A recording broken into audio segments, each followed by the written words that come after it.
जैसे तराजू में दो पहलू होते हैं, बिल्कुल वैसा ही हाल हो चुका है बीजेपी और कांग्रेस की। और इसके अहम भूमिका निभा रहे हैं नीतीश कुमार और चंद्रबाबू नायडू। एक तरफ है चंद्रबाबू नायडू और एक तरफ है नीतीश कुमार। और यही लोग डिसाइड करेंगे कि आखिर पीएम के कुर्सी पर कौन बैठेगा, राहुल गांधी या फिर प्रधानमंत्री मोदी।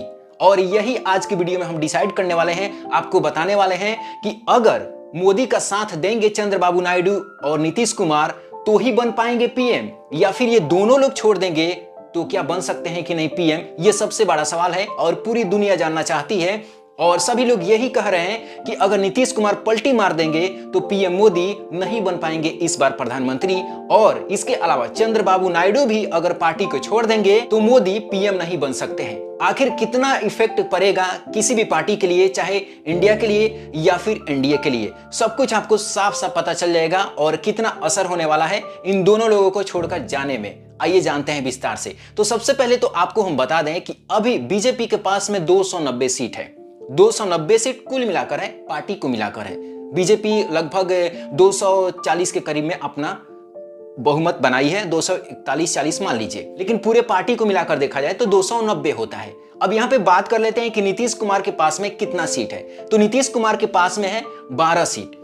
और नीतीश कुमार को लेकर कोई भी भरोसा नहीं है, चाहे वो गंगा में खड़ा हो जाए, चाहे आग में खड़ा हो जाए, चाहे कहीं पर भी खड़ा हो जाए, अगर कह देंगे कि हम पलटेंगे नहीं तो इस दुनिया की कोई भी ताकत ये स्वीकार नहीं कर सकती है कि वो नहीं पलटेंगे। तो कभी भी पलट सकते हैं। तो इनकी तो बात ही छोड़िए, अगर 12 सीट लेकर जाते हैं तो अगर 290 में से 12 अगर घटाइएगा तो 278 होता है। फिर भी बीजेपी के पास में 278 बहुमत ही है, सिर्फ 272 ही चाहिए बहुमत के लिए, लेकिन यहां पे 278 होता है। तो एक नीतीश कुमार को जाने से कोई फर्क नहीं पड़ेगा बीजेपी के। लेकिन अब इसके अलावा बात कर लेते हैं चंद्रबाबू नायडू के बारे में कि अगर इनके पास में है 16 सीट, अगर ये लेकर गायब हो जाते हैं तो फिर बीजेपी पर क्या इफेक्ट पड़ेगा। तो सबसे पहले तो आप ये जान लीजिए कि कभी भी चंद्रबाबू नायडू बीजेपी को नहीं छोड़ेंगे, क्योंकि मोदी के सबसे पहले वो पुराने मित्र हैं, जब से वो सीएम रहे हैं। और इसके अलावा चंद्रबाबू नायडू जब जेल में गए थे, जब कांग्रेस ने उन्हें जेल में भेजा था तो मोदी ही बचाए थे।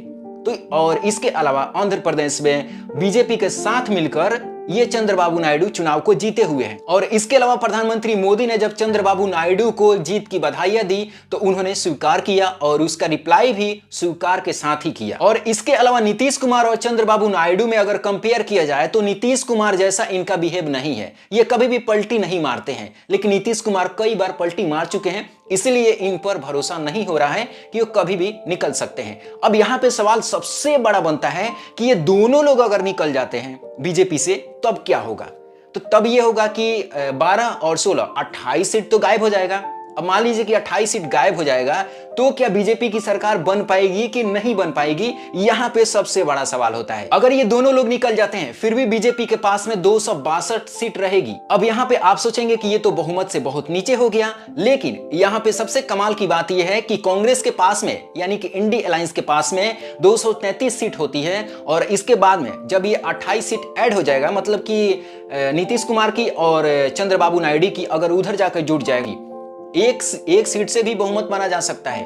तो कुल मिलाकर देखा जाए तो सब झोल झाल छोड़िए, फटाफट खटाखट की बात छोड़िए, मोदी की इस बार तीसरी बार वो प्रधानमंत्री बनने जा रहे हैं। आपको क्या लगता है कि इसके अलावा भी कोई झोल हो सकता है, क्योंकि अभी तक फाइनल रिजल्ट नहीं आया है। नीचे कमेंट बॉक्स में जरूर बताएं। इस वीडियो को लाइक करें, शेयर करें, सब्सक्राइब करें। कोई भी दिल की बात हो तो कमेंट जरूर करें। मिलते हैं नेक्स्ट वीडियो में।